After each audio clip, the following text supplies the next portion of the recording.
Nurse অচেনা মেয়েটির দিকে চোখ দুটো বড় বড় করে তাকালো।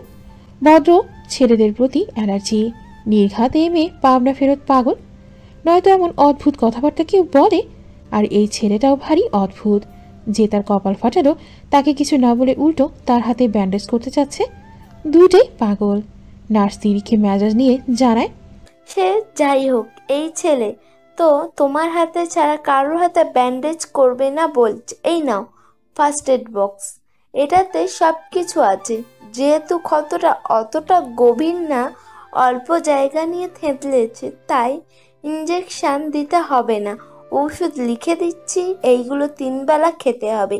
আর ব্যান্ডেজ করে দ্রুত সিট খালি করে বিদায় হও। এক পেশেন্ট নিয়ে বসে থাকলে তো চলবে না, আমাদের আরও অনেক পেশেন্ট আছে, তাদের জন্য তো সিটের ব্যবস্থা করতে হবে নাকি? মেয়েটি ভাবলেশীন গলায় বলল, আমি একে ব্যান্ডেজ করে দিতে পারবো না, একে টাচ করতেও আমার রুচিতে বাঁধবে। এই পর্যায়ে আয়মান খেপে উঠল, ঝাঁঝালো গলায় চেঁচিয়ে বলল, এই মেয়ে, এখানে কিন্তু বেশি বেশি বলছো। তোমার কোনো পাকা ধানে মই দিয়েছি আমি? হ্যাঁ, আমাকে টাচ করতে তোমার রুচিতে বাঁধবে, অথচ সারাটা রাস্তা আমার সাথে ঘেঁষে ঘেঁষে বসে আমাকে এক হাতে আগলে ধরে হসপিটালে নিয়ে আসলে, তখন রুচিতে বাঁধলো না? কার কপাল ফাটিয়েছো জানো? বিখ্যাত বিজনেসম্যান রাশেদ শিকদারের ছোট ছেলে আয়মান শিকদারের। এই অপরাধে আমি চাইলে তোমাকে জেলের ঘানি টানাতে পারি। তখন তোমার চ্যাটাং চ্যাটাং কথা কোথায় যায় আমি দেখব। এই কথায় মেয়েটির মুখ খানিকটা চুপসে গেল। জেলখানায় গেলে বাবা ভীষণ কষ্ট পাবে, হয়তোবা রাগও করবে। তার থেকে বরং এই উটকো ঝামেলাকে কপালে ব্যান্ডেজ করে দিয়ে বিদায় করে দেওয়াই ভালো। সেটাই ভালো হবে। ইচ্ছে না থাকা সত্ত্বেও আয়মানের কপালে ব্যান্ডেজ করে দিচ্ছে অচেনা মেয়েটি। আয়মান এক দৃষ্টিতে তাকিয়ে আছে মেয়েটির শ্যামলাটে মুখশ্রীর দিকে। মেয়েটির নজর আয়মানের থেতলে যাওয়া কপালে। এই মেয়ে যা ধানি লঙ্কা, কিছু জিজ্ঞেস করলে বলবে না, সেটা আয়মান খুব ভালো করেই বুঝতে পারছে। মুহূর্তে মাথার মধ্যে দুষ্ট বুদ্ধি খেলে গেল। খানিকটা গলা খাকারে দিয়ে ব্যগ্র গলায় শুধালো, বাবার আম্মু, তোমার বাসা কোথায়? মেয়েটা ভ্যাবাচেকা খেয়ে গেল। আশেপাশে নজর বুলালো। না, এই রুমে ও ছাড়া আর কোনো মেয়ে নেই। নার্স ঔষধ লিখে আরও কিছুক্ষণ আগে এখান থেকে চলে গিয়েছে। তাহলে কি কথাটা ওকে উদ্দেশ্য করে বলল? ভ্রুকুচকে তাকায় আয়মানের দিকে, নাক ফুলিয়ে চওড়া গলায় বলে ওঠে, এই কাকে বাবুর আম্মু বলছেন আমাকে? আপাতত তুমি ছাড়া এখানে তো কেউ নেই। আপনার কি মাথা আগে থেকেই সমস্যা, নাকি আমি মাথায় আঘাত করার পর সমস্যা সৃষ্টি হয়েছে? আয়মান তাচ্ছিল গলায় বলল, আগে আমি একদম ঠিক ছিলাম, কিন্তু তোমাকে দেখার পর থেকে আর ঠিক থাকতে পারছি না বাবুর আম্মু। তখন থেকে কি বাবুরাম্মু বলছেন? আমার তো এখনো বিয়েই হয়নি, বাবু আসবে কোথা থেকে? আয়মান দুষ্টু হেসে বলল, তুমি চাইলে খুব শীঘ্রই আমাদের বাবু চলে আসবে, শুধু বলো তুমি রাজি কিনা। আপনার সাথে এসব ফালতু কথা বলার সময় আমার নেই। ব্যান্ডেজ করা হয়ে গিয়েছে, এখন ঘরের ছেলে ঘরে ফিরে যান। আয়মান গোমরা মুখে উত্তর দিল, যা, এত তাড়াতাড়ি ব্যান্ডেজ করা হয়ে গেল? ব্যাপার না, চলো আমরা একসাথে বসে কিছুক্ষণ কথা বলি। আমার আপনার সাথে কথা বলার কোনো ইচ্ছে নেই। বলে রুম থেকে চলে যেতে উদ্যত হতে আয়মান মেয়েটার হাত টেনে ধরল। মেয়েটা ভ্রুকুচকে তাকায়, চেঁচিয়ে বলে ওঠে, আমার হাত ধরেছেন কেন? হাত ছাড়ুন। আয়মান বেড থেকে নেমে বাঁকা হেসে বলল, রাশেদ শিকদারের ছোট ছেলে আয়মান শিকদারকে ভরা রাস্তায় জনসম্মুখে মারার চেষ্টা করেছে এক যুবতী মেয়ে। আল্লাহর অশেষ কৃপায় মৃত্যুর মুখ থেকে ফিরে এসেছে সে। আয়মান শিকদারের ভাষ্যমতে সে মেয়েটির উপকার করায় মেয়েটি কোনো কারণ ছাড়াই তাকে হত্যা করতে চেয়েছে। পুলিশের কাছে জবানবন্দি দিয়েছে রাশেদ শিকদারের ছেলে।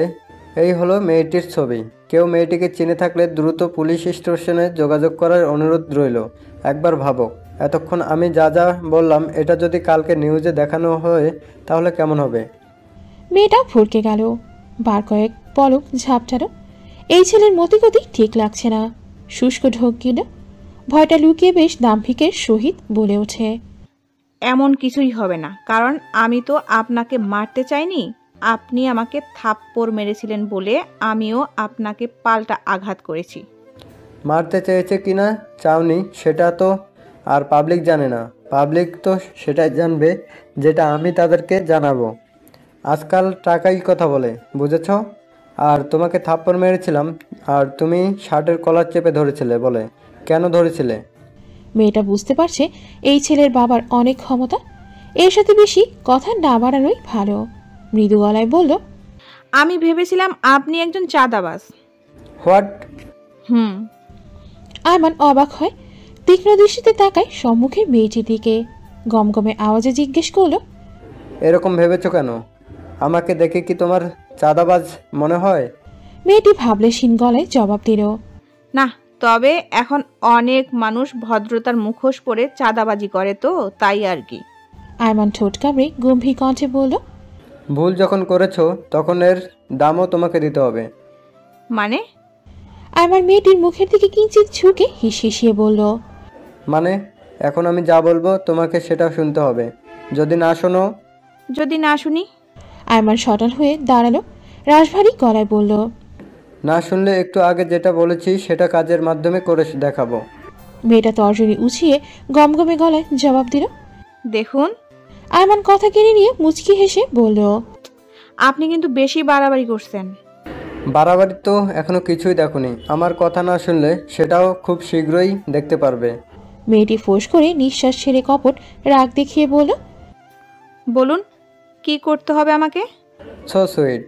এখন যা যা জিজ্ঞেস করব সব কিছু সঠিক উত্তর দেবে এবং আমাকে বাসায় পৌঁছে দিয়ে তবে তুমি নিজের বাড়িতে যাবে। এখন তো আপনি ঠিক আছেন। ভুল, আমি ঠিক নই। একা একা বাসায় যেতে পারবো না। মাথা ঘুরে যদি পড়ে গিয়ে আবার ব্যথা পাই তখন, তাই তোমাকে সাথে যেতে হবে। তাছাড়াও তোমারও বাসাটা চেনা হয়ে যাবে। তবে আপাতত ভাসুরের বাসাটা চেনে রাখো। মেয়েটি দাঁতে দাঁত চেপে বলল, কি বললেন? ভাসুর? এখানে আবার ভাসুর আসলো কথা থেকে? আয়মান মেকি হেসে জবাব দিল, কিছু বলিনি। আচ্ছা, তোমার নাম কি? বাসা কোথায়? কোন ক্লাসে পড়ো?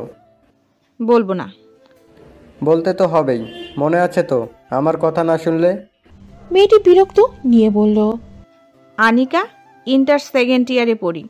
সামনেই এক্সাম দিব, আর বাসার ঠিকানা বলবো না। আয়মান ঠোঁট কামড়ে হাসে, উচ্ছ্বসিত কণ্ঠে বলল, যতটুকু বলেছ এনাফ। বাসায় ঠিকানা বলতে হবে না, আমি নিজেই খুঁজে নিতে পারবো। আপনি কেন আমাদের বাসা খুঁজবেন? সেটা এখন তোমার না জানলেও চলবে। দেরি হচ্ছে, চলো। আনিকা সামনের দিকে হনহনি হাঁটা ধরল। আয়মান ফের পিছু ডাকলো। চোয়ার শক্ত করে তাকায় সে। আয়মান মিটিমিটি হেসে ব্যগ্র গলায় বলল, একা হাঁটতে কষ্ট হচ্ছে, তোমার সাপোর্ট দরকার। আনিকা দীর্ঘশ্বাস ছাড়ল। না চাইতেও আয়মানের এক বাহু আঁকড়ে ধরে হাঁটতে লাগলো। আয়মান বাহু ছাড়িয়ে আনিকার কাঁধ জড়িয়ে ধরল। আনিকা কটমট করে তাকাতেই আয়মান জানায়, এভাবে তাকিও না, আমার লজ্জা লাগে। আর জাস্ট বাহু আঁকড়ে ধরায় ঠিক মতো হাঁটতে পারছিলাম না, এখন একদম পারফেক্ট। আয়মান বাসায় পৌঁছে আনিকাকেও বিদায় দেওয়ার সময়ও মেয়েটাকে জ্বালাতে ভুলল না। আয়মানের কপালে ব্যান্ডেজ দেখে মীরা অস্থির হয়ে পড়লেন। আয়মান মাকে শান্ত করে বলল, হাঁটতে গিয়ে পিচ ঢালা রাস্তায় হোঁচট খেয়ে পড়ে কপালে কিছুটা ব্যথা পেয়েছে। এখন সে ঠিক আছে। মীরা নিজ হাতে ছেলেকে ভাত খাইয়ে ওষুধ খাইয়ে দিলেন। আয়মান চলে গেল ভাইয়ের সাথে কথা বলতে। আগুন ভেবেছিল আয়মানকে কিছু কড়া কথা শুনিয়ে দেবে, কিন্তু আয়মানের কপালে ব্যান্ডেজ দেখে আর রাগারাগি করল না। আয়মান আগুনের রুমে এসে দেখে দরজা খোলাই আছে। তবুও একবার টোকা দিয়ে মৃদু স্বরে ডেকে উঠল, ব্রো, ভেতরে আসবো? আগুন গমগমে গলায় জবাব দিল। না। আয়মান হক চুকিয়ে যায়। ডেট করেছে বলে হয়তো ভাই রাগ করেছে। সাফাই দেওয়ার প্রস্তুতি নিতে আগুন রুম থেকে বেরিয়ে দরজা আটকে দিল। গম্ভীর কণ্ঠে বলল, আমার সাথে আয়, মোম ঘুমোচ্ছে। রুমে কথা বললে ওর ঘুমের ব্যাঘাত ঘটবে। আয়মান চলল ভাইয়ের পিছু পিছু। আগুন ড্রয়িং রুমে এসে থামল। সোফায় বেশ আয়েশ করে বসল। আয়মানকেও ইশারায় পাশে বসতে বলল। আয়মান বসল। আগুন ভারে কি গলায় জানতে চাইল, যেই কাজটা করতে বলেছিলাম করেছিস? তুমি চিন্তা করো না, সঠিক সময়ে এসে পড়বে। তবুও তুমি একবার চাইলে রিসিভ করতে যেতে পারো। যাব। তোর কপাল ফাটলো কিভাবে? আয়মান থমথমে খায়। স্মিত হয়ে সে জবাব দিল, তখন তো বললাম হোঁচট খেয়ে পড়ে গিয়েছিলাম। আগুন তীক্ষ্ণ দৃষ্টিতে চেয়ে রাশভারী কণ্ঠে শুধারো, তুই শুধু হোঁচটই খাস? হোঁচট খেয়ে ড্রেনে পড়ে যাস, রাস্তায় পড়ে যাস। মীরাও তো এতবার হোঁচট খায় না, তুই ছেলে হয়ে যতবার হোঁচট খাস। আয়মানের মুখটা চুপসে গেল, কিছুটা অপমানিত বোধ করল। ভাই ওই পারে একমাত্র ওর রাস্তা ক্লিয়ার করে দিতে, তাই আর আগুনের থেকে কিছু লুকালো না। লুকানোর কি আছে, আজ না হোক কাল আগুনকে তো জানাতেই হতো।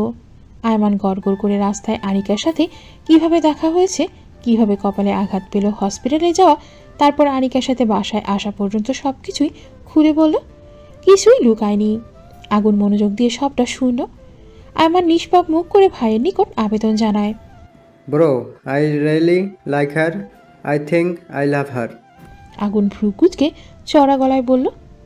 পছন্দ করেছিস মানলাম, কিন্তু আজকেই তো দেখা হলো, এই তো ঘন্টাখানিক হবে, এরই মধ্যে ভালোবেসে ফেললি? আয়মান ঠোঁট উল্টে বলল। ভালোবাসতে হলে কি বেশি সময় লাগে নাকি? তোমার হয়তো অনেক সময় লাগতে পারে, আমার না। তুমি তো একটা নিরামিষ, নয়তো তোমাদের বিয়ের মাস পেরিয়ে গেল, অথচ এখনও চাচ্চু ডাক শুনতে পারলে না। আমাকে একবার বিয়ে করিয়ে দেখো, তোমার আগে আমি যদি বাবা হতে না পেরেছি তখন বলো। আগুন ধমকে বলে উঠল। লাগাম টেনে কথা বল আয়মান, বড় ভাইকে এসব কথা বলতে লজ্জা করে না? আয়মান ভাবলেশহীন কণ্ঠে বলে। লজ্জা লাগবে কেন? ছেলেদের লজ্জা থাকতে নেই, এতে নিজেরাই ক্ষতি। আগুন বিরক্ত হয়ে গম্ভীর কণ্ঠে বলে। আমার সামনে থেকে চলে যা। আয়মান বুঝতে পারল আগুন রেগে যাচ্ছে, কিন্তু ভাই রেগে গেলে তো মহা মুশকিল, দেখা যাবে তার শখের আনিকা হাতছাড়া হয়ে গেল। তাই নত মস্তিষ্কে মাসুম চোখে তাকিয়ে নরম গলায় বলল। আচ্ছা, আর বলবো না, তবুও রাগ করো না। আমি তো তোমার ওই কাজটা করে দিয়েছিল, বলো। আবার বিকেলে ভাবিকে নিয়ে শপিং মলেও যেতে হবে। ভেবো না আঘাতের ছুতো দিয়ে বাসায় বসে রেস্ট নেব। ব্যথার মেডিসিন খেয়েছি, আমি এখন একদম ঠিক আছি। শপিংয়ে যেতে আমার কোনো অসুবিধা হবে না। আগুন নিশ্চুপ রইল। আয়মান আমতামতা করে বলল। বলেছিলাম কি, তোমার এই সারপ্রাইজ প্ল্যানিংটা মিটে গেলে আনিকার ফ্যামিলির সাথে কথা বলে আমার একটা ব্যবস্থা করে দিও প্লিজ। আগুন চোখ রাঙিয়ে তাকায়। এমন তড়িৎ গতিতে পুনরায় বলে ওঠে। আরে না, এখনই বিয়ে করতে যাচ্ছি না, আপাতত জাস্ট এঙ্গেজমেন্ট করিয়ে দিলেই হবে। আগুন এবার সিরিয়াস হয়ে জানতে চাইল। মেয়েটা জানে তুই তাকে পছন্দ করিস? না। মেয়েটা কি তোকে পছন্দ করে? আরে না, ও তো আমাকে সহ্যই করতে পারে না, পছন্দ তো দূর। আগুন থমকে দাঁতে দাঁত চেপে বলল। মেয়েটা তোকে পছন্দ করে না, তুই তাকে পছন্দ করিস সেটাও জানে না, তাহলে এত তাড়াতাড়ি এঙ্গেজমেন্ট কিভাবে হবে? মেয়েটা যদি রাজি না থাকে তাহলে তার ইচ্ছার বিরুদ্ধে গিয়ে আমি কখনোই তোদের এঙ্গেজমেন্ট করাবো না। আয়মান একটু ভেবে বলল। আনিকা যদি রাজি থাকে তখন তো আর কোনো সমস্যা থাকবে না, তাই না? ঠিক আছে, আনিকাকে রাজি করানোর দায়িত্ব আমার। ও রাজি হয়ে গেলেই তুমি ওর ফ্যামিলির সাথে কথা বলবে, ওকে? দেখা যাক, আগে রাজি তো করা, পরেরটা পরে ভেবে দেখা যাবে। আগুন উঠে দাঁড়ায়, ত্রস্ত পায়ে প্রস্থান করলো নিজ রুমের দিকে। দরজা আটকে বিছানায় আসে। এখনো বেশ কিছু কাজ বাকি আছে, আশা করা যায় বিকেলের মধ্যেই সকল কাজ কমপ্লিট হয়ে যাবে। এখন একটু রেস্ট নেওয়া যাক। মোম ওপাশ ফিরে শুয়ে আছে। আগুন ভ্রু কুচকে তাকায়, বিড়বিড় করে বলে। ঘুম পাগলি বলে ঘুম আসছে না, তাহলে এখন কে ঘুমাচ্ছে? মম নয় তো কে? আমার বউ? ও হ্যাঁ, সকিনার মা। না না, আমার হবু বাবুর আম্মু। আগুন নিজের বোকা বোকা কথায় নিজে কিঞ্চিত মুচকে হাসল। নিজের বালিশ মোমের বালিশের সাথে মিশিয়ে মোমের শরীর ঘেঁষে শুয়ে পড়ল। পেছন থেকে মোমকে শক্ত করে জড়িয়ে ধরে কাছে নিয়ে আসলো। এভাবে কিছু মুহূর্ত কাটার পর আগুন ঝুঁকে নিজের মুখটা মোমের মুখের কাছে আনলো। মোমের কোনো হেলদোল নেই, সে আরামে ঘুমাচ্ছে। মোমের মুখের সামনে আসা কিছু বেহায়া চুলগুলো আঙুল দিয়ে কানের পিঠে গুজে দিল। এই চুলগুলোর প্রতি আগুনের ভীষণ হিংসা হচ্ছে। এই কোমল নরম মুখে কেবল আগুনের ওষ্ঠের বিচরণ ঘটবে, আর কারো আধিপত্য বিস্তার আগুন সহ্য করতে পারবে না, সেটা ভুল চুল হলেও না। এই বেহায়া চুলগুলো উড়ে সে আগুনের বউয়ের মুখে কি সুন্দর তাদের জায়গা করে নিচ্ছে। এতে আগুন চরম বিরক্ত। ভারী কি নিঃশ্বাস ছেড়ে উত্তপ্ত নরম ওষ্ঠপুর ছুঁয়ে দিল মোমের মসৃণ গাড়ে। গাঢ় করে একটা চুমু খেয়ে তৎক্ষণাৎ নিজেকে সরিয়ে নিল। মোমের কানের কাছে মুখ নিয়ে ফিসফিস করে বলল। বিয়ের পর তোমাকে নিজে থেকে কিছুই দেইনি আমার কোমলমতি। এখন যেই সারপ্রাইজগুলো দিব আশা করি পুষে যাবে। যদিও মানুষের চাহিদার শেষ নেই, আমি সর্বোচ্চ চেষ্টা করব তোমার সকল চাহিদা পূরণ করার। তবে এই সুখের পাশাপাশি তোমার কপালে দুঃখও আছে, তুমি তৈরি থেকো। বলে মোমকে বুকের সঙ্গে মিশিয়ে শুয়ে পড়ল। মানুষের জীবন একটা কঠিন চক্র। এই চক্র মৃত্যুর পূর্ব পর্যন্ত শেষ হবার নয়। এই কঠিন চক্রের বেড়াজাল থেকে প্রতি মুহূর্তে লড়াই করে বাঁচতে হয়, টিকে থাকতে হয় এই সাময়িক সময়ের জন্য আসা পৃথিবীতে। এই মানুষগুলো ঘুমানোর আগে কত শত স্বপ্ন বোনে, সেথায় থাকে কত আকাঙ্ক্ষা, অথচ কখনো কখনো ঘুম ভাঙলে সেই সোনালী স্বপ্নগুলো কালো অন্ধকারে ঢেকে সেখানে প্রতিস্থাপিত হয় কত শত বিষাদের ছায়া। বিকেলের মধ্যভাগে শেষ সময়টা প্রায় সন্ধ্যার কাছাকাছি। তবুও জেদি সূর্য তার দাপট দেখাতে ভুলছে না। ভ্যাপসা গরমে অতিষ্ঠ করে তুলছে ধরণী। নেই কোনো হিমশীতল বাতাস, থেমে থেমে ধুলোবালি নিশ্চিত্তে উড়ে বেড়াচ্ছে। সেই সাথে সিএনজি গাড়িগুলোর বিষাক্ত কার্বন ডাইঅক্সাইড পরিবেশকে করে তুলছে আরও অসহনীয়। এরকম পরিবেশে কত শত মানুষের ব্যস্ততা। গাড়িতে বসে বসে মোমের কোমর ব্যথা হয়ে গিয়েছে। শপিং শেষ করে ফিরে আসার পথে রাস্তায় জ্যামে আটকা পড়েছে তারা। সাথে আছে আয়মান, ময়ূরী আর তাদের পরিচিত এক ড্রাইভার। এই ড্রাইভার পার্মানেন্ট না, ভাড়া করা, কারণ গাড়িটা আগুনের। আগুনের গাড়ির জন্য আলাদা কোনো ড্রাইভার নেই, সে নিজেই গাড়ি চালায় নিজেরটা। আয়মানও গাড়ি চালাতে পারে, কিন্তু ও অসুস্থ বলে আগুন ড্রাইভিং করতে নিষেধ করেছে। ভাড়া করে একজন পরিচিত ড্রাইভার ঠিক করে দিয়েছে ওদের জন্য। আয়মান সামনের সিটে বসেছে, পেছনে মোমকে সাথে নিয়ে ময়ূরী বসেছে। ময়ূরী সিজে মাথা হেলিয়ে ঝিমাচ্ছে। এসিযুক্ত বিলাসবহুল গাড়ি বলে বাইরের আবহাওয়া উপলব্ধি করতে পারছে না। নয়তো বুঝতে পারত খেটে খাওয়া মানুষের কত কষ্ট, বুঝতে পারত তাদের শরীরে আঘাতের চিহ্নগুলোর পেছনে কত পরিশ্রম লুকিয়ে আছে। অবশেষে জ্যাম কাটিয়ে আগুনের ফ্ল্যাটে পৌঁছে গেল তারা।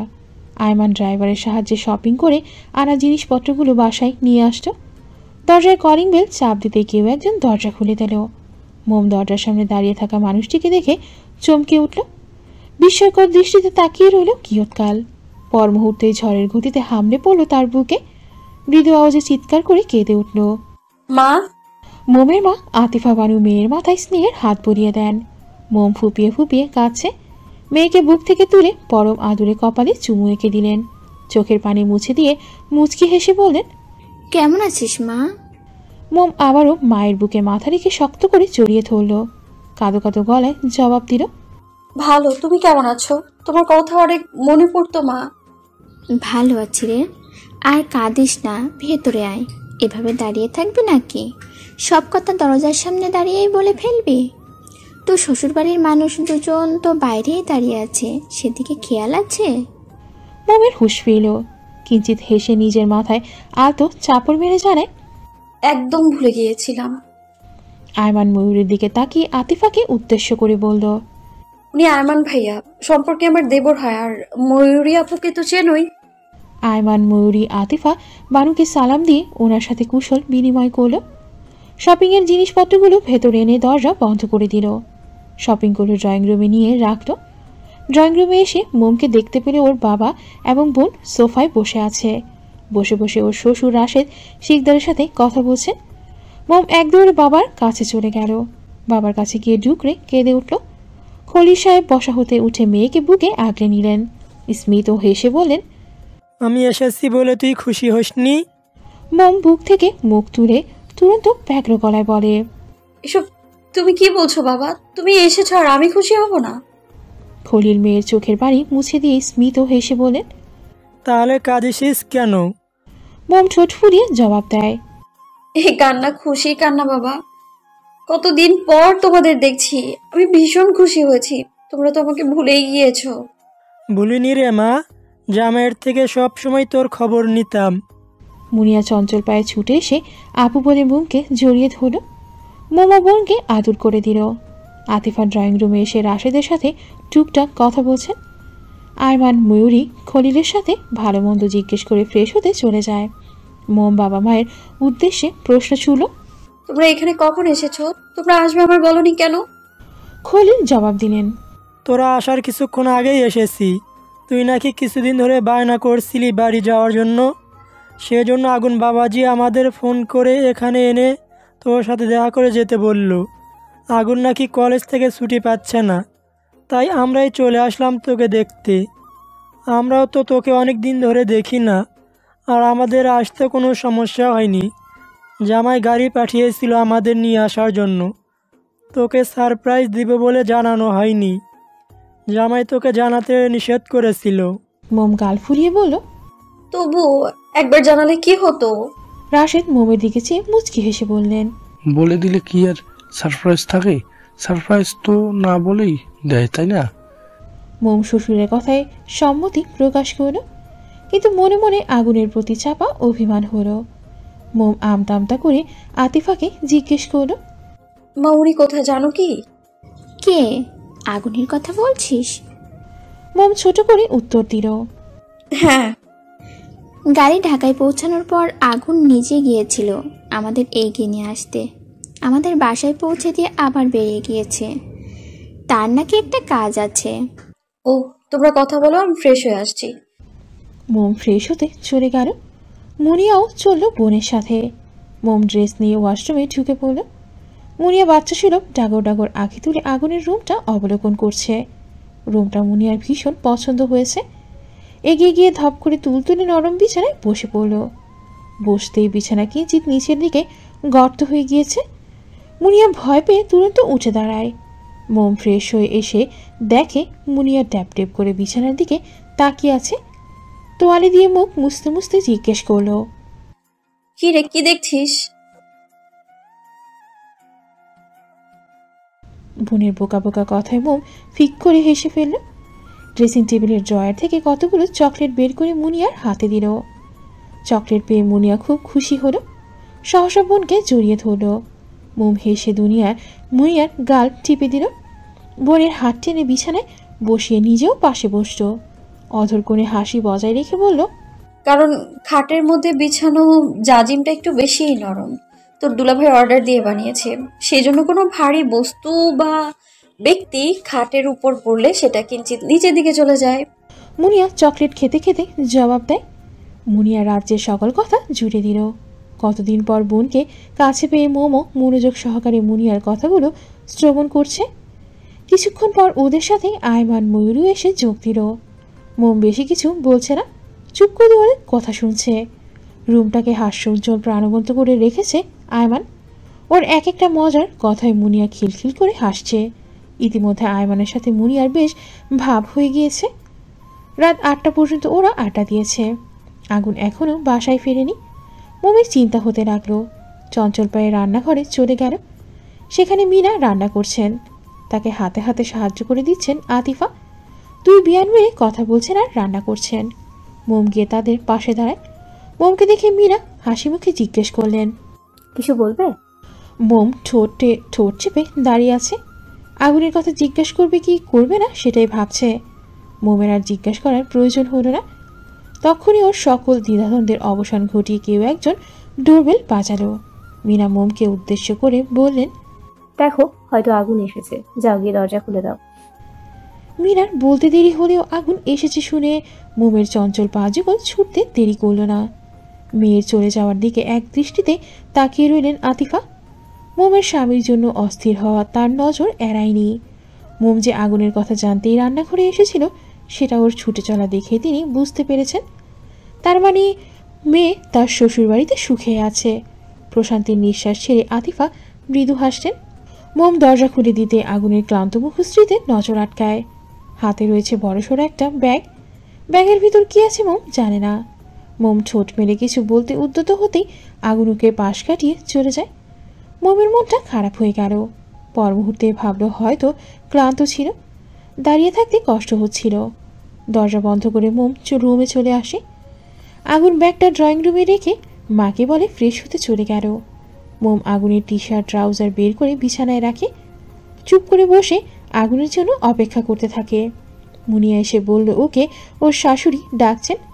অগত্যা মোম মুনিয়ার সাথে পা বাড়ায়। আগুন ফ্রেশ হয়ে এসে তৈরি হয়ে ড্রয়িং রুমে আসে। সেখানে রাশেদ, খলিল, আয়মান বসে বসে টিভি দেখছে। টিভিতে তখন নিউজ চলছে। যদিও আয়মানের সেদিকে কোনো ভ্রুক্ষেপ নেই, সে তো আনিকাকে নিয়ে চিন্তায় মগ্ন। আগুন এসে আয়মানের পাশে বসল। রাশেদ গলা পরিষ্কার করে গম্ভীর কণ্ঠে বলল। আগুন ভ্রু কুচকে তাকায় বাবির দিকে।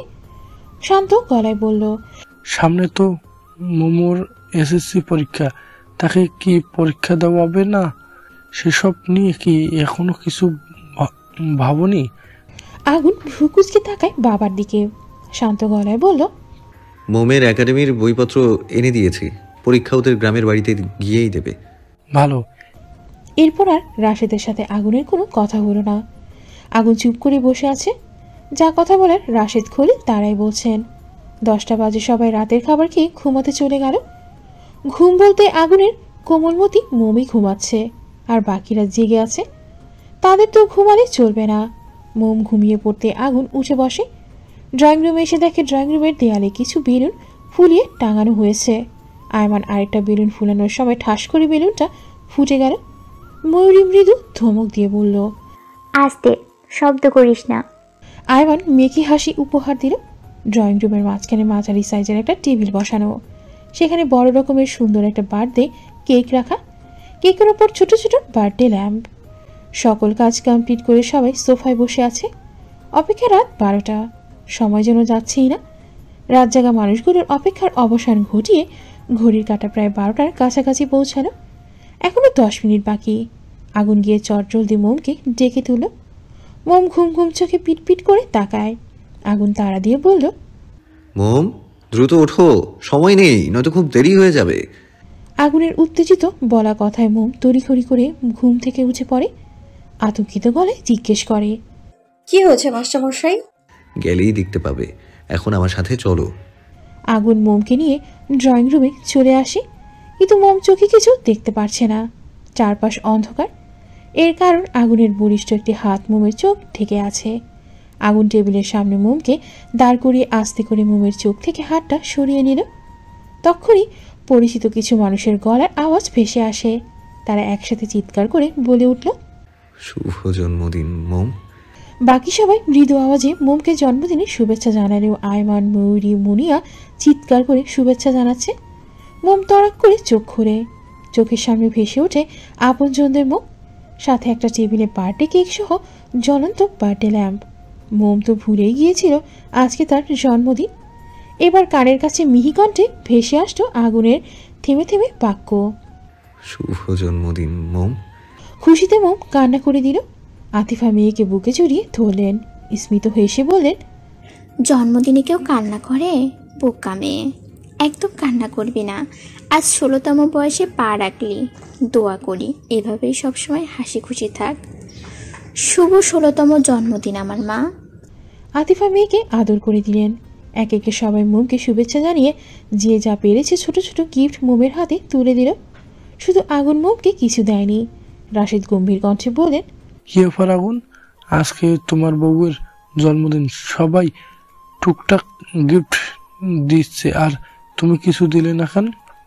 আগুন ভাবলেশীনভাবে জবাব দিল, দেয়ার প্রয়োজন মনে করছি না, তাই দেইনি। রাশেদের চোয়ার শক্ত হয়ে উঠল। কিছু করা কথা শুনিয়ে দিতে ইচ্ছে করছে, কিন্তু মোমের বাবা মায়ের সামনে কিছু বলা সঠিক মনে করলেন না তিনি। সেজন্য আগুনের গা ছাড়া ভাবে কথা বলাটা হজম করে নিলেন। আমান কপট রাগ দেখিয়ে বলল, ভাই আমার আলাদা করে কি গিফট দিবে? কিছু দেওয়া লাগবে না ভাই, নিজেই তো আস্ত একটা গিফট।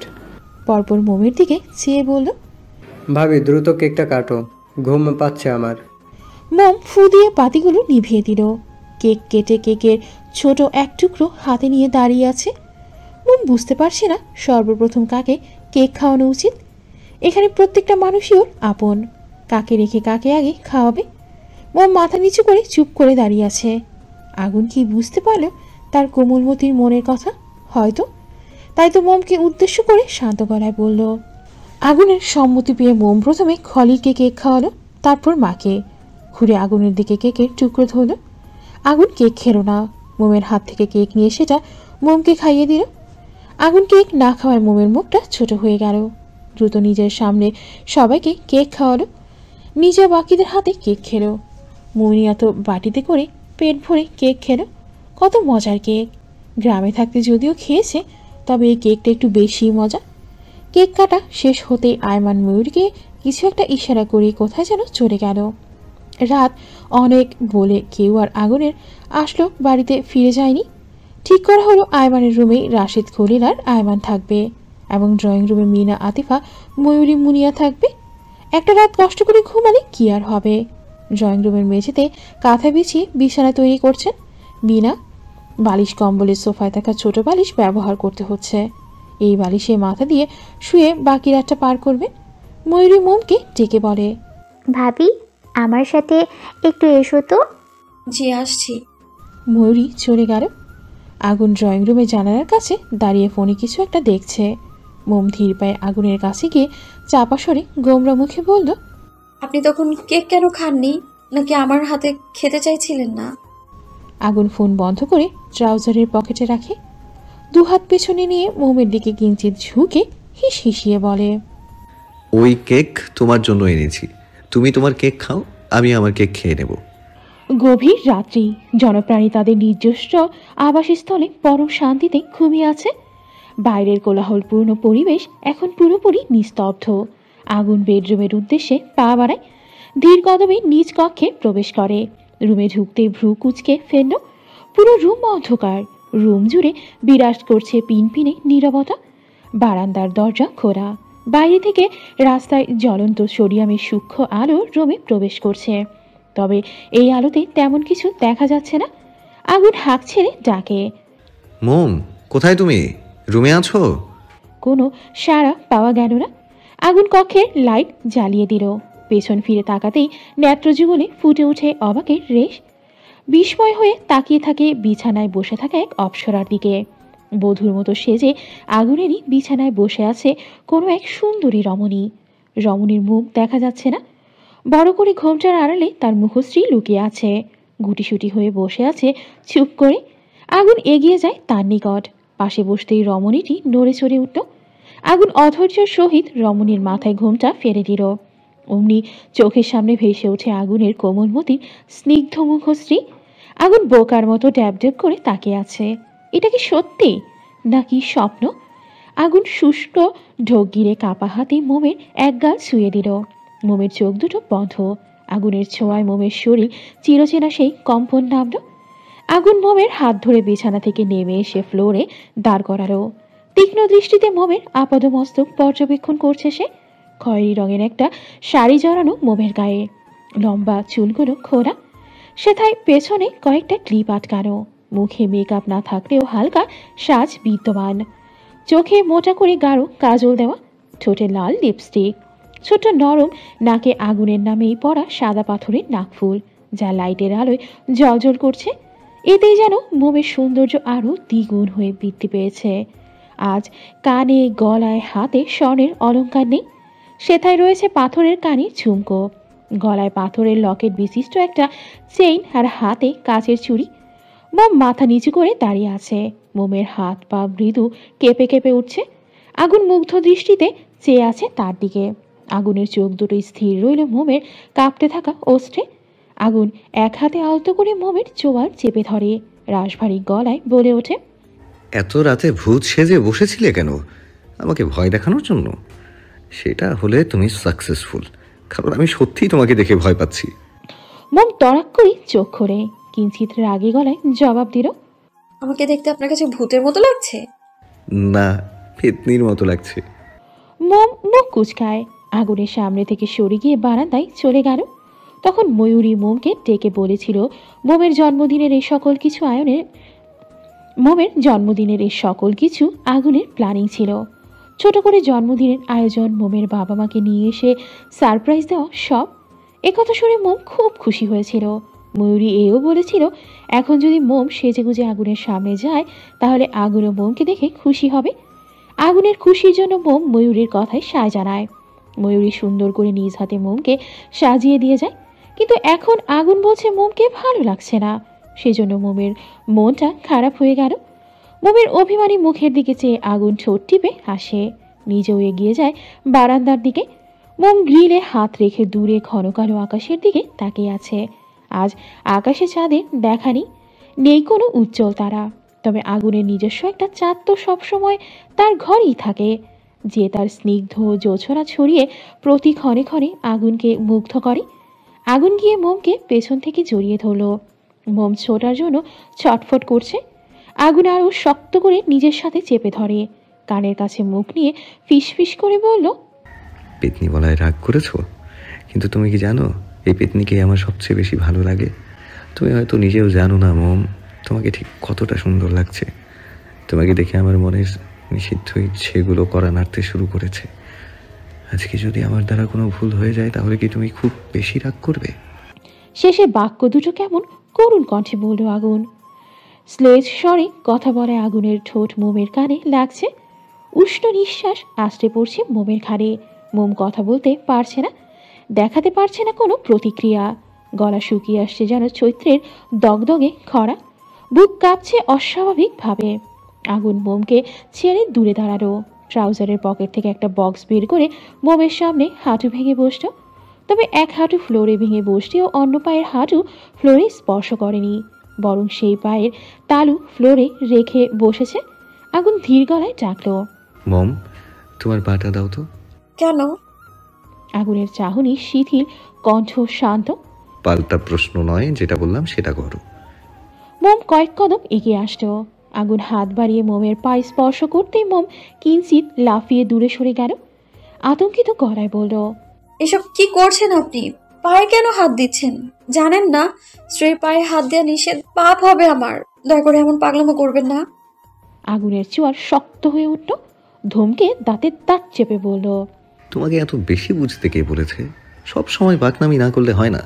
এত কিছু জানো আর এটা জানো না স্বামীর কথার অবাধ্যতা করলে স্ত্রীর গুনাহ হয়। আমি তোমাকে আদেশ করছি, পাটা দাও। পা দিয়ে আপনি কি করবেন? আমার কথাটা শুনুন। দিতে বলেছি, দাও। মোম ইচ্ছে না থাকা সত্ত্বেও পুনরায় আগুনের সামনে এসে দাঁড়ায়। আগুন মোমের একটা পা নিজের উরুর ওপর রাখলো। ব্যালেন্স রাখতে মোম একটা হাত আগুনের কাঁধের ওপর রাখে। বক্স খুলতেই মোম দেখতে পেল সুন্দর একজোড়া নুপুর। নুপুরের মধ্যে ডিজাইন করা গোলাপ ফুলের মধ্যে ছোট ছোট বিভিন্ন রঙের পাথর বসানো। আগের পরা নুপুর জোড়া খুলে মোমের হাতে দিয়ে নিজের আনা নুপুর জোড়া আগুন যত্ন নিয়ে মোমের দুপায়ে পরিয়ে দিল। ফর্সা পায়ে নুপুর জোড়া বেশ বানিয়েছে। আগুন মাথা নিচু করে পায়ের পাতায় ঠোঁট শোয়াতেই মোম তৎক্ষণাৎ পা সরিয়ে নিল। মৃদু আওয়াজে বলল, আল্লাহর দোহাই এমন করবেন না। আগুন বিরক্ত হলো। ফোঁস করে নিঃশ্বাস ছেড়ে তিরিক্ষি মেজাজ নিয়ে বলে উঠল, এই শোনো, আমাকে পাপ পুণ্য শেখাতে হবে না তোমার। কোনটা ঠিক কোনটা ভুল সেটা আমি খুব ভালো করেই জানি। শুধু তোমার পা কেন, তোমার শরীরের প্রতিটা লোমকূপ স্পর্শ করার অধিকার আমার আছে, বুঝেছো? মোম ভারী কি নিঃশ্বাস ছেড়ে মিনমিন করে বলল, গ্রামে থাকতে বড়দের বলতে শুনেছিলাম স্বামীর স্ত্রীর পায়ে হাত দিতে নেই। আর কিছু শোনোনি? মোম ভরকে গেল। অবুঝ গলায় প্রশ্ন করল, আর কি শোনার কথা বলছিলেন আপনি? এই যে রাত বিরাতে সেজে গুজে স্বামীর সামনে ঘুর ঘুর করলে কি হয় সেটা? কি হয়? আগুন ঠোঁট চেপে গমগমে গলায় জবাব দিল, কিচ্ছু না, ভারী সাজ চেঞ্জ করে শুয়ে পড়ো। আগুন বারান্দা থেকে চলে আসে। বিছানায় নজর পড়তে চোখ দুটো বড় বড় হয়ে গেল। এতক্ষণ এই সব কিছু খেয়াল করেনি। পুরো খাট জুড়ে ফুল দিয়ে সাজানো।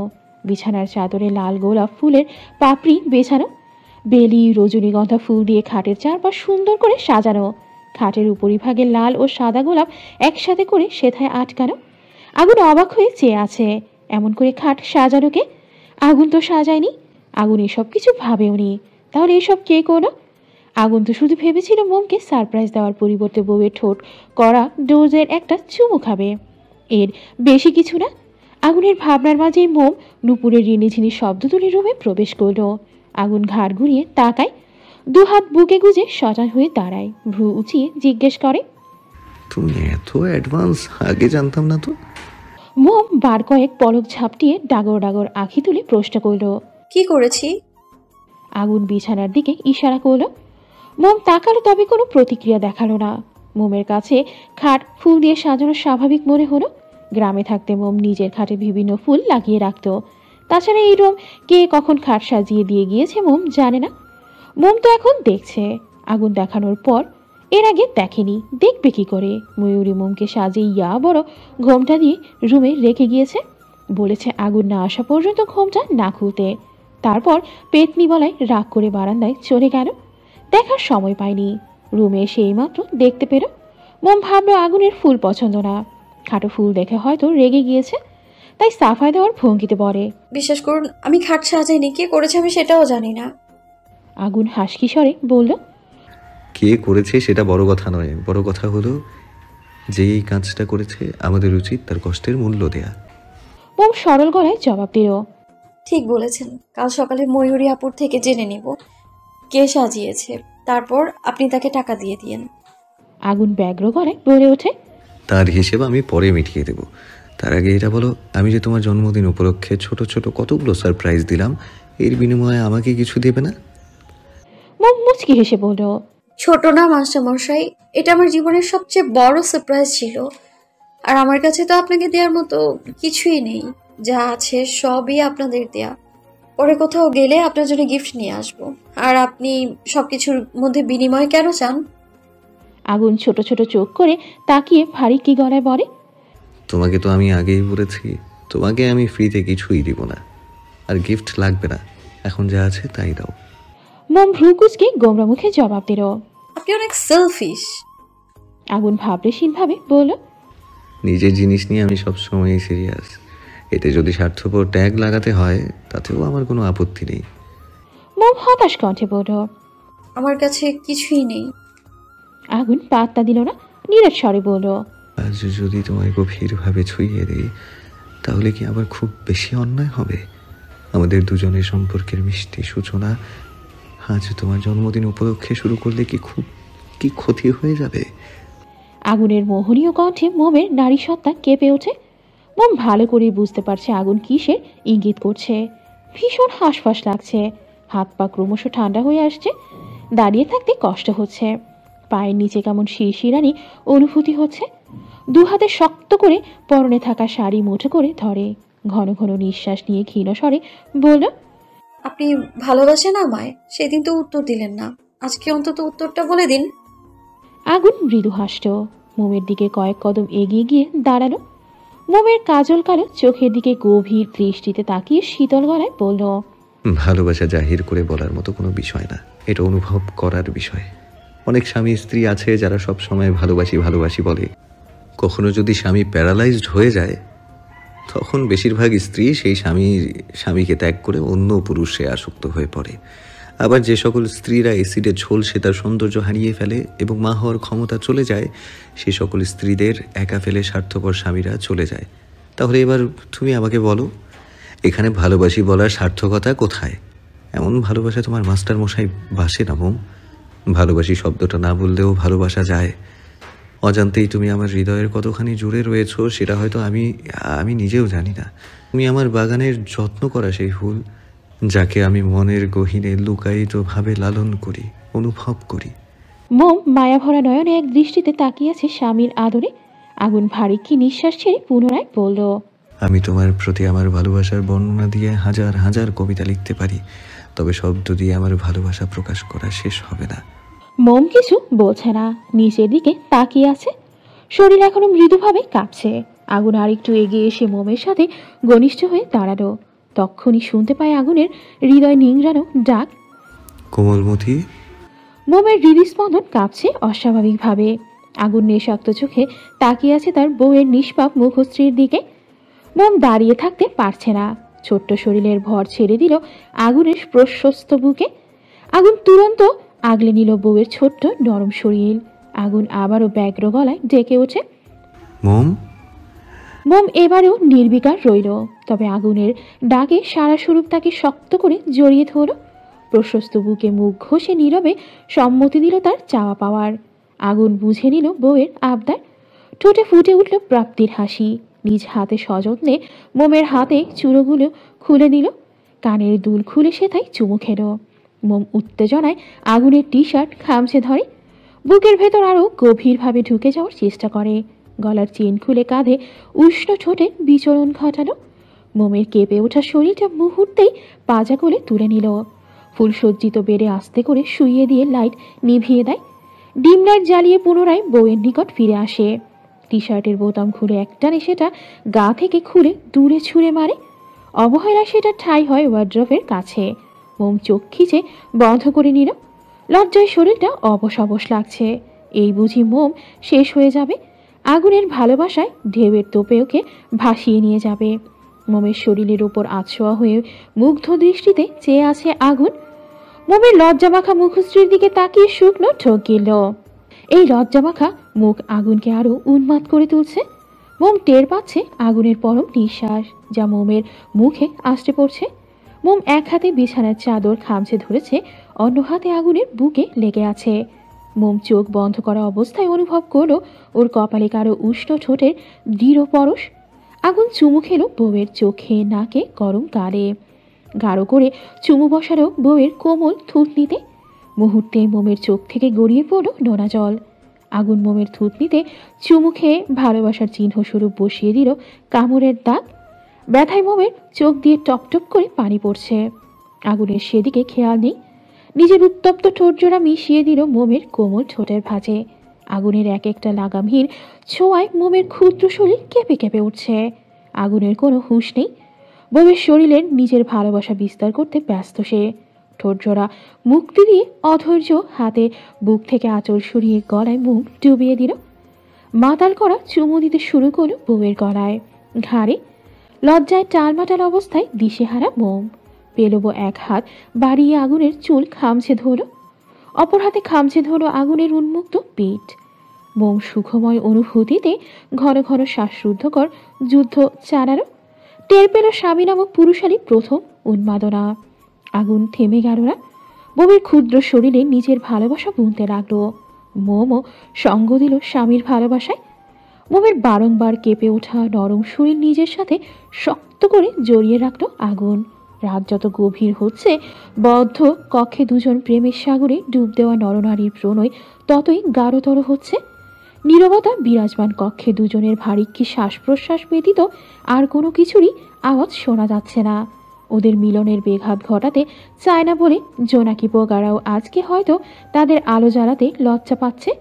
স্বামী স্ত্রীর সম্পর্কের প্রথম মিলন যতটা সুখকর মধুময় হয়, সেই প্রথম মিলন ততটা ভয়ঙ্কর আর যন্ত্রণারও হয়। সকালের স্নিগ্ধকর পরিবেশে ভোরের পাখিগুলো কিচিরমিচির শব্দ তুলে নিশ্চিন্তে ডেকে চলেছে। রাতের অন্ধকার সরে গিয়ে আকাশ ভেসে বেড়ানো সাদা মেঘ উকি দিচ্ছে। প্রতিদিন ভোর হওয়ার সাথে সাথে প্রতিটা মানুষের জীবনে নতুনভাবে পথ চলার সময়টা শুরু হয়। প্রকৃতির নিয়মে সেই সময়টা শুরু হয়েছে আগুন মোমের জীবনেও। পাতলা কম্বলের আড়ালে লুকিয়ে আছে দুজন নরনারীর অনাবৃত শরীর। আগুন ঘুমু ঘুমু চোখে পিটপিট করে তাকায়। নেত্রপল্লবে এখনো ঘুমের রেশ স্পষ্ট। শৈলপ্রান্ত গোটানো তার এলোমেলো চুলে। নিজের উপর কারো অস্তিত্ব অনুভব করে নজর রাখে সেথায়। মোম আগুনের উন্মুক্ত বুকের সঙ্গে মিশে কবুতরে ছানার মতো লেপ্টে শুয়ে আছে। মাথা আগুনের কাঁধে রেখে মুখটা গলার কাছে ডুবিয়ে পরম শান্তিতে ঘুমিয়ে আছে। মোমের ভারিক্কি তপ্ত নিঃশ্বাস আসতে পড়ছে সেখানে। আগুন কপাল ভাঁজ করে চেয়ে আছে। কিয়ৎকাল পর আবার শিথিল হয়ে যায়। ঠোঁট বাঁকিয়ে এক পেশে হাসল। বুক থেকে সরিয়ে মোমকে বালিশে শুইয়ে দিল। মোমের ঘুম ভাঙেনি। ভারী নিঃশ্বাসের শব্দ আসছে কানে। আগুন ঝুঁকে তর্জনী ধারা মোমের ঠোঁট গাল ছুঁয়ে দিচ্ছে। মুখে সুরসুরি অনুভব হতেই মোম চোখ মুখ কুচকে আবারও ঘুমানোর প্রস্তুতি নেয়, কিন্তু আগুন সেটা হতে দিল না।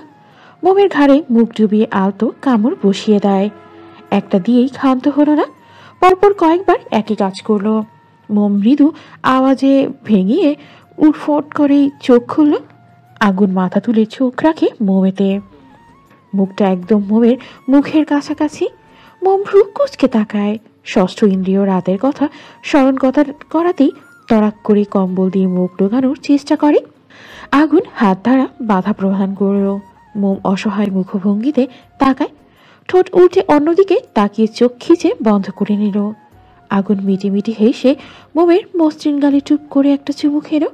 মোম দাঁতের দাঁত পিষে মিনমিন করে বলল, সরুন, ফ্রেশ হব। আগুন মোমের গলায় নাক ঘষে নীলের স্বরে বলে, যাও, আটকে রেখেছে কে? আপনি না সরলে উঠবো কি করে? তুমি আমাকে সরিয়ে উঠে পড়ো। সেটা সম্ভব হলে কি আপনাকে বলতাম? আমি জানি না, আমি সরতে পারবো না। মোম কাঁদো কাঁদো গলায় বলল, উঠুন প্লিজ। আর কত বেলা হয়ে গিয়েছে, কি ভাবছে সবাই বলুন তো? আগুন মোমের কানের লতিতে চুমু দিয়ে হাসকি স্বরে জবাব দিল, কেউ কিচ্ছু ভাবছে না, আর ভাবলেই বা কি, এতে আমার কিছু এসে যায় না। আপনার কিছু এসে না গেলেও আমার এসে যায়। আমি তো আর আপনার মতো নির্লজ্জ না। আগুন প্রত্যুত্তর না করে কম্বল টেনে দুজনের আপাদমস্তক ঠেকে নিল। উষ্ণ ঠোঁট জোড়া চেপে ধরল মোমের পাতলা ঠোঁটে। মোমের নিঃশ্বাস আটকে আসার উপক্রম। ছটফট করতেই আগুন ছেড়ে দিল। কম্বল সরিয়ে মোম জোরে জোরে শ্বাস টেনে নিল। আগুন পাকা হেসে বলল, নির্লজ্জ বলেছিলে না? এবার ঠিক আছে। নির্লজ্জ মার্কা কাজ না করে এই ট্যাগটা আমার সাথে যাচ্ছিল না, এই কাজটা করেই এই ট্যাগটা নিয়ে নিলাম। ছি, অশ্লীল। আগুন ভ্রুচি জিজ্ঞেস করে, এখন দেরি হচ্ছে না? মানে? একটু আগে ছাড়া পাওয়ার জন্য ছটফট করছিলে, আমি তো এখন ধরে রাখিনি, তাহলে যাচ্ছ না কেন? মোম ঠোঁট উল্টে বলল, আপনি আগে যান। কোথায় যাব? ফ্রেশ হতে। কেন? আমি বলছি তাই। তুমি বললেই আমি শুনবো কেন? কেন শুনবেন না? আমি তো আপনার সকল কথাই শুনি। শুনবো না, আমার এখন উঠতে ইচ্ছে করছে না। তোমার ইচ্ছে হলে তুমি উঠে পড়ো, আমি তো তোমাকে আটকে রাখিনি। আপনি না সকাল সকাল ঘুম থেকে উঠে পড়েন, আজকে তাহলে ব্যতিক্রম কেন? অন্য সময়ের সঙ্গে আজকের সময়ের তুলনা করলে কি হবে? রাতে ঘুমিয়েছিলাম দেরি করে। না, রাতে কিভাবে, ভোরের দিকে ঘুমিয়েছিলাম, তাহলে এত তাড়াতাড়ি ঘুম থেকে ওঠার প্রশ্নই আসে না। মোম অসহায় মুখ করে বলল, প্লিজ। তুমি আগে উঠলে কি সমস্যা? মোমের সত্তা লজ্জায় হাঁসফাঁস করে উঠল। এক্ষুনি হয়তো কেঁদে দিবে। আগুন ঠোঁট টিপে হাসে। মোমকে শক্ত করে বুকে জড়িয়ে ধরল। কানের কাছে মোম নিয়ে মিহি কণ্ঠে বলল, উঠে যাব, তবে আমার একটা শর্ত আছে। কি শর্ত? তোমার ওই কোমল টসটসে ঠোঁট দিয়ে আমার গালে একটা চুমু দাও, তাহলে উঠে যাব। মোম ঠোঁট বাঁকিয়ে বলে, পারবো না। আমি সরবো না। কিন্তু এটা ঠিক হচ্ছে না। এটাই ঠিক। মোম ভারী কি নিঃশ্বাস ছেড়ে কাচুমাচু হয়ে শুয়ে রইল। উৎকণ্ঠায় হানা দিল তীব্র লজ্জা।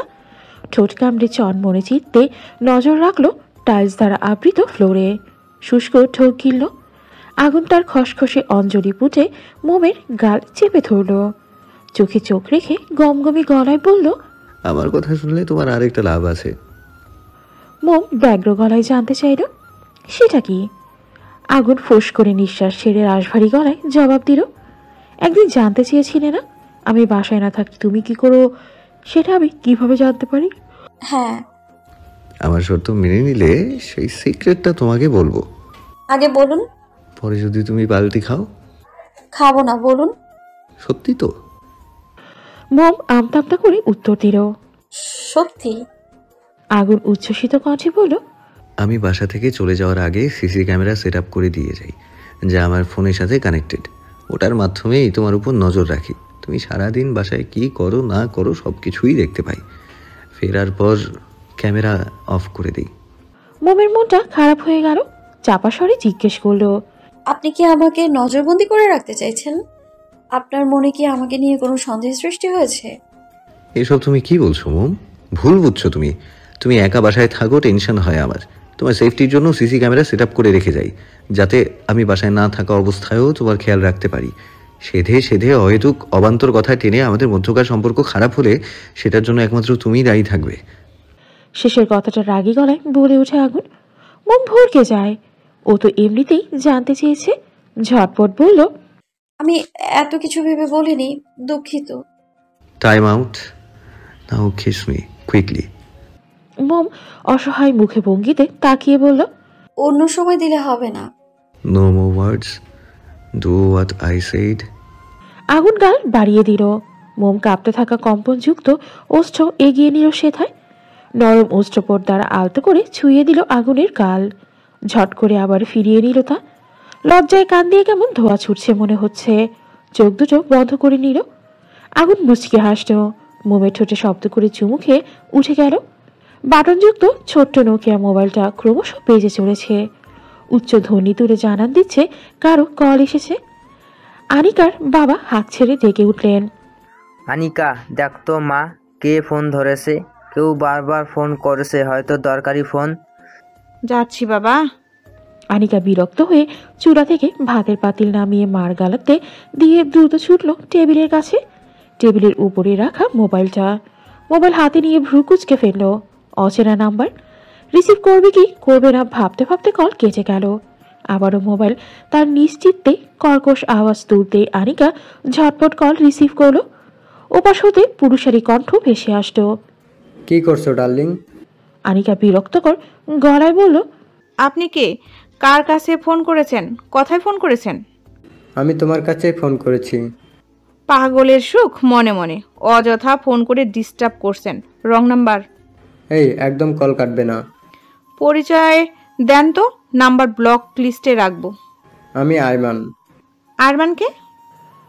আয়মান মৃদু ধমকে চেঁচিয়ে বলল, কপাল ফাটিয়ে নিজেই হসপিটালে নিলে, নিজেই সুন্দর করে ব্যান্ডেজ করে আবার বাসায় পৌঁছে দিলে, আর এর মধ্যে ভুলে গেলে? Not fair. আনিকা চমকে ওঠে, গমগমে গলায় বলল, আপনি আমাকে ফোন করছেন কেন? নাম্বার কালেক্ট করেছেন কিভাবে? আয়মান বাম কান থেকে ডান কানে ফোন নিয়ে রসিকতার গলায় জবাব দিল, তুমি নিজেই তো দিয়েছো। ফালতু কথা কম বলুন। আমি আপনাকে নাম্বার দিয়েছি, মজা করছেন? আর কখনো আমাকে ফোন করবেন না। আরে খেপি, রাগ করছো কেন? নাম্বার কোথা থেকে পেয়েছি সেটা তোমার জানতে হবে না। একটা দুঃখের কথা বলতে তোমাকে ফোন করেছি। আনিকা ভ্রু কুঁচকে ফেলল, চড়া গলায় বলল, কিসের দুঃখ? কার দুঃখ? আমার দুঃখ। আপনার দুঃখের কথা আমাকে কেন বলবেন? এই মুহূর্তে তুমি ছাড়া আমার আপন কাছের কেউ নেই। আপনার কথা আমি কেন শুনবো? শুনতে হবে, না শুনলে মনে আছে তো। আশ্চর্য, একটা ঘটনার প্রেক্ষিতে আপনি আমাকে বারবার ব্ল্যাকমেল কেন করছেন? আয়মান ঠোঁট কামড়ে হাসি ব্যগ্র গলায় বলল, ফায়দা লুটাচ্ছি। আপনি এত খারাপ? খারাপ না, আমি জঘন্য খারাপ। আনিকা বিরক্ত হয়ে পড়ে। বলুন, কি বলবেন? আয়মান একটু গলা খাকারি দিল, গোমরা মুখ করে হতাশ কণ্ঠে বলল, জানো, কালকে রাতে তোমার ভাসুর বাসর করেছে। দেখিনি, তবে আমি ড্যাম শিওর করেছে। এখনো ঘুম থেকে উঠেনি। হয়তো উঠেছে কিন্তু দরজা খোলেনি। এখন তুমি বলো, এত বেলা হয়ে গেছো অথচ এখনো দরজা খুলছে না কেন? ডেফিনেটলি সারা রাত রোমান্স করে এখন পরে পরে ঘুমাচ্ছে। আনিকা দাঁতে দাঁত চেপে বলল, এটা আপনার দুঃখের কথা? আরে না, বড় ভাই বাসর করেছে, এতে আমার কোনো প্রবলেম নেই। আমার দুঃখ হলো বড় ভাই এতটা স্বার্থপর কিভাবে হতে পারলো। আমার বিয়েটা না দিয়েই একা একা বাসর করে ফেললো। এদিকে আমি সারা রাত হবু বউয়ের জন্য ছটফট করেছি। বউ ছাড়া এক রাতেই শুকিয়ে কেমন লাঠি হয়ে গিয়েছি। তার কি হবে? তুমি একটা কিছু করো। আনিকা ভুরকে গেল, ফোঁস করে নিঃশ্বাস ছেড়ে রাশভারী গলায় জবাব দিল, আমি কি করব? আয়মান উচ্ছ্বসিত কণ্ঠে বলল, আমাকে বিয়ে করবে? তাহলে আমি আর এত শুকিয়ে যাব না।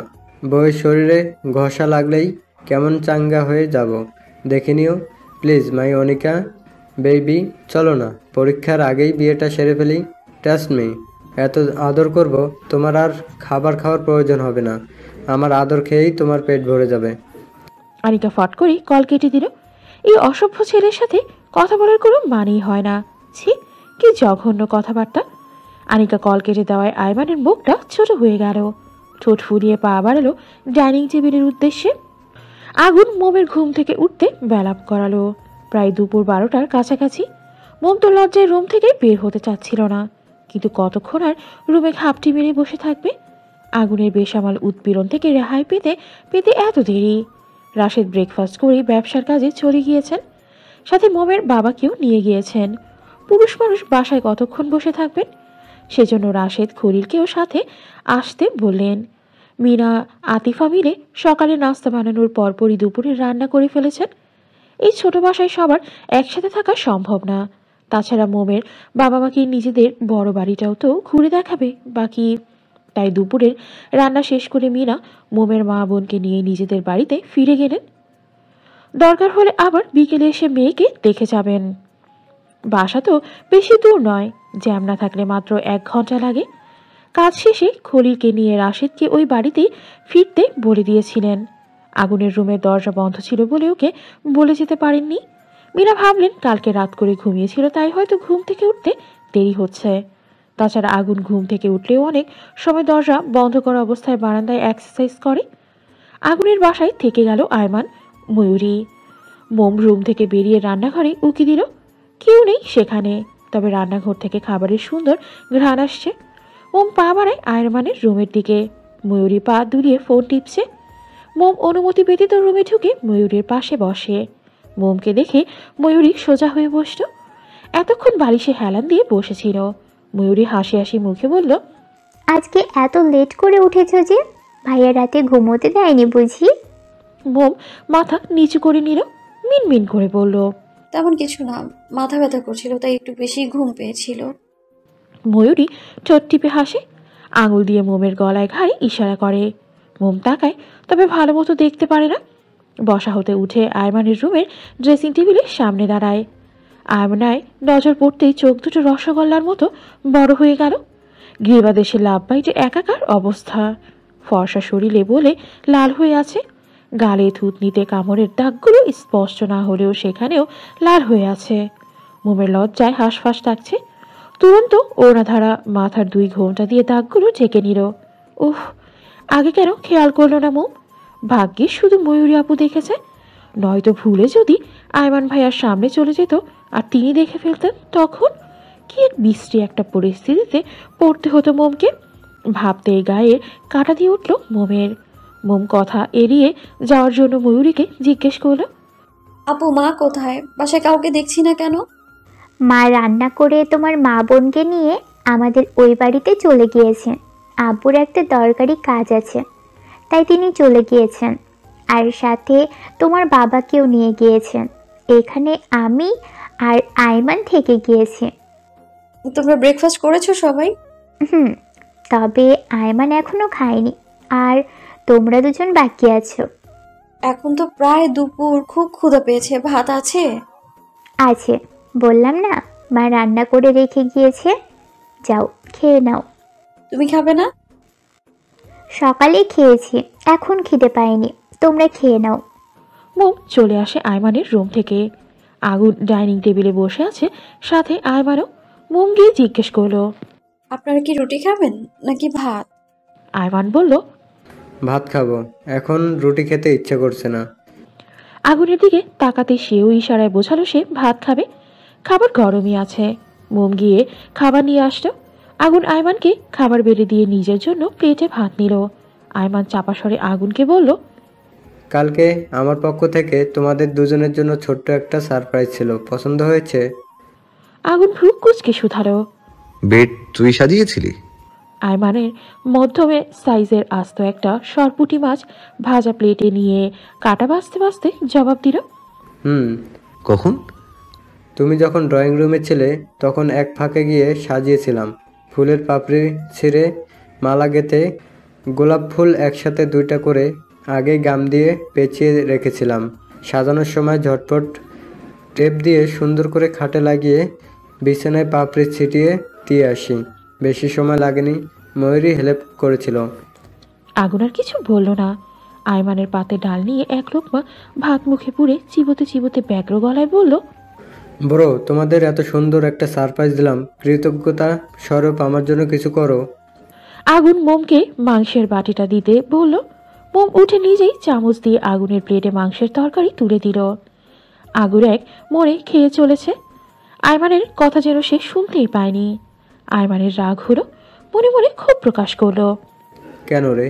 আমি কি তোমার সৎ ভাই? আমি কি তোমার থেকে কোনো টাকা পয়সা চেয়েছি?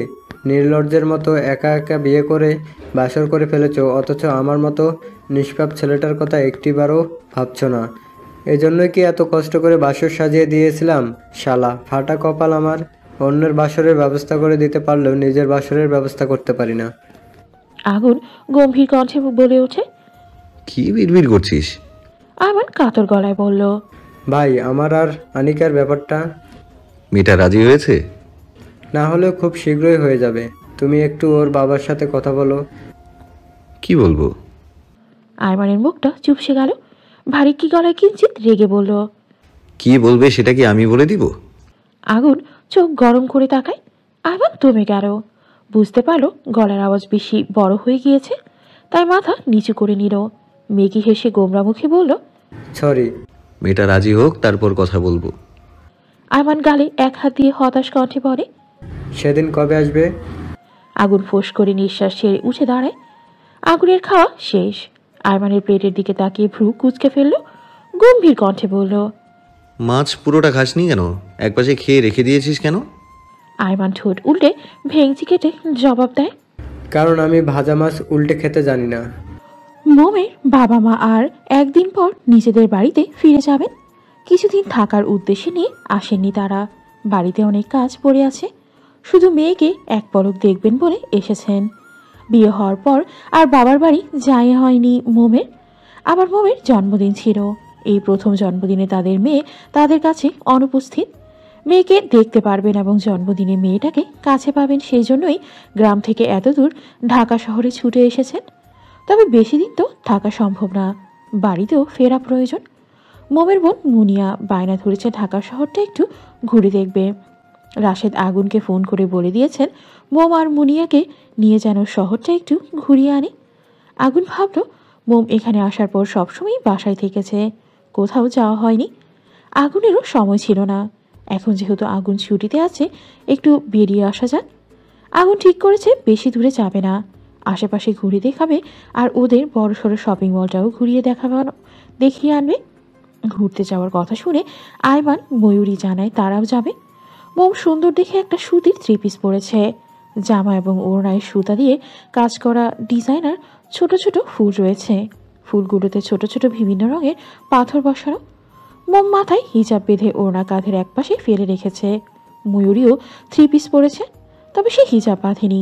আয়মানের রুমে ওরা তৈরি হচ্ছে। আগুনের বাড়ির ড্রাইভার এসে মুনিয়াকে আগুনের ফ্ল্যাটে পৌঁছে দিয়ে গিয়েছেন। আগুন রেডি হয়ে ড্রয়িং রুমে এসে হাঁক ছেড়ে ডাকে, ময়ূরী, তোদের এখনো হয়নি? রেডি হতে এতক্ষণ সময় লাগে? ঘুরতে কি রাতের বেলা যাবি নাকি? ময়ূরী মুখে ক্রিম লাগাতে লাগাতে জবাব দিল, ভাইয়া আর একটু সময় দাও, এই তো প্রায় রেডি হয়ে গিয়েছি। Hurry up. ড্রয়িং রুমের সোফায় বসে আছে আয়মান। ফেসবুকে একটা রোমান্টিক ভিডিও দেখছে। আগুনকে জ্বালানোর উদ্দেশ্যে বলল, ময়ূরী, আরেকটু বলে ঘন্টাখানিক সময় লাগিয়ে দেবে। ততক্ষণে তুমি বোরিং হয়ে যাবে। তুমি চাইলে সেই সময়টুকু ভাবির সাথে একান্তে কাটাতে পারবো। ঘুরতে গেলেও তো ভাবিকে একা কাছে পাবে না, আমরা থাকবো সাথে। তাই ভেবে দেখো, বুদ্ধিটা কিন্তু খারাপ দেয়নি। আগুন চোখ রাঙিয়ে তাকায়, কিন্তু আয়মান সেটা দেখতে পেল না, কারণ তার নজর ফোনে চলমান ভিডিওতে। আগুন চলে যায় আয়মানের রুমে, গম্ভীর কণ্ঠে ডেকে ওঠে, মোম, একটু রুমে আসো তো। বলেই নিজের বেডরুমে চলে গেল। মোম রুমে এসে আবার চলে যাওয়ার জন্য পা বাড়ালো। আগুন হতভম্ব হয়ে গেল। ভ্রুকুচকে চেয়ে চোয়াল শক্ত করে মোমের বাহু চেপে ধরল। পায়ের সাহায্যে ধারাম করে দরজা বন্ধ করে দিল। দাঁতের দাঁত চেপে বলল, চলে যাচ্ছ কেন? মোম ঠোঁট টিপে হেসে বলে, আপনি না বললেন একটু রুমে আসতে? একটু তো এসেছি, তাই এখন চলে যাচ্ছি। আগুন ভ্যাবাচাকা খেয়ে গেল। ঝাঁজ নিয়ে চড়া গলায় বলল, মজা করছো আমার সাথে? মোম তুরন্ত জবাব দিল, একদমই না, সেই সাহস কি আমার আছে? আগুন মোমকে দরজার সাথে ঠেস দিয়ে দাঁড় করালো। মোম লম্বায় প্রায় আগুনের কাঁধ পর্যন্ত। এভাবে হুট করে দরজার সাথে চেপে ধরে মোম হকচকিয়ে গেল। ব্যগ্র গলায় জানতে চাইল, কিছু বলবেন? আগুন ভ্রুযুগল কুচকে গমগমে গলায় বলল, ঠোঁটে লিপস্টিক দিয়েছো কেন? মোম কণ্ঠস্বরকে নিচুতে নিয়ে বলল, জি বাইরে যাচ্ছি, তাই ময়ূরী আপু একটু সাজিয়ে দিল। আগুন কিছুক্ষণ চুপ থেকে শান্ত কণ্ঠে বলল, তোমাকে তো দেখতে খুব সুন্দর লাগছে। যদি কারো নজর লেগে যায়, নজর যাতে না লাগে সেজন্য কি করা যায় বলো তো? মোম ঘন ঘন পলক ঝাপটায়। ডাগর ডাগর আঁখি তুলে নরম কণ্ঠে শুধালো, নজর তো বাচ্চাদের লাগে, আমি কি বাচ্চা নাকি? আগুন মোমের হিজাবের পিনে এক আঙুল রেখে শান্ত গলায় বলল, তুমি তো বাচ্চাই, আমার বাচ্চা বউ। এখন জলদি বলো, নজর ফোঁটা কোথায় দেয়া যায়? কোনো নজর ফোঁটা দেওয়ার দরকার নেই, দেরি হচ্ছে না, চলুন। দরকার আছে। মোম হতাশার নিঃশ্বাস ত্যাগ করল। আগুনের সাথে কথায় পারবে না। লোকটা যা তেরা, গোমরা মুখ করে মিনমিন করে বলল, চোখে কাজল দিয়েছি, সেখান থেকে আঙুলের ডগায় একটু কাজল নিয়ে কানের পিঠে লাগিয়ে দিন, তাহলেই তো হয়। তাহলেই হবে না? আগুন শিকদারের বউ বলে কথা। তোমাকে তো আর ছোটখাটো নজর ফোঁটা দিলে চলবে না, বড় করে নজর ফোঁটা দিতে হবে। মোমের এখন বিরক্ত লাগছে। কি সব বাচ্চাদের মতো আচরণ করছে। মুখে বলে বাচ্চা, আর আগুন নিজেই তো এখন অদ্ভুত কথাবার্তা বলছে সেটার ক্ষেত্রে। মোম কিঞ্চিত রাগী গলায় বলে উঠল, কোনো নজর ফোঁটা দিতে হবে না, আমি দিব না, আমি যাচ্ছি, আপনিও চলে আসুন। মোম আগুনকে সরিয়ে চলে আসতে চাইল, কিন্তু পারল না। আগুন আলতো করে মোমের চোয়াল চেপে ধরল, গম্ভীর কণ্ঠে বলল, আমি যখন বলেছি নজর ফোঁটা দিতে হবে, তার মানে দিতেই হবে। মোম ভারী কি গলায় নিঃশ্বাস ছেড়ে উত্তর দিল, আচ্ছা দেন আপনি নজর ফোঁটা। আগুন তার অধৈর্যরা আস্তে আস্তে মোমের মুখের কাছে নিয়ে আসতেই মোম বুঝল এই লোক এখন অসভ্যতামি শুরু করবে। তাই আগুনকে মৃদু ধাক্কা দিয়ে নিজের থেকে সরিয়ে দিল। ঠোঁট ফুলিয়ে শান্ত কণ্ঠে বলল,